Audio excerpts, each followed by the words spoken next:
On the corner of Sherborne and Wellesley, there was this building that my grandfather owned. And in that building was a convenience store called Shea Lee. And my parents ran the store and we lived in a flat above it, just like Kim's Convenience. So many of us in the Korean community, either our families had Korean convenience stores or our relatives did. Both my parents were teachers from Korea originally when they immigrated here, and then they ended up having to run a convenience store because they couldn't speak the language.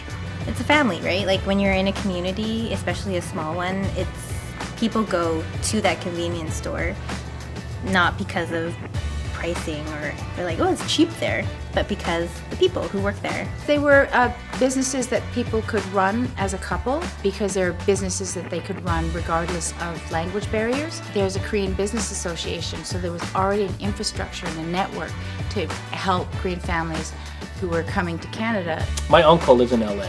Most of his customers are Hispanic, Black, and a lot of them, not a lot of money. So they'd come to him and they'd say, can I borrow $50 to get me and my family to the next paycheck?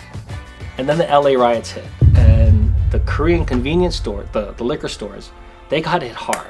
My uncle, he lived in Orange County, so he drives, he sees this happening. He gets there, he sees fire, and he sees a bunch of people around his store, and he goes there to like defend his business. When all of a sudden he sees his customers, and they're in front of his store, defending his store. Because to them, the store wasn't just a place to steal. The store was like their family. In that instance, the corner store was adopted by the community as their business and their means of surviving.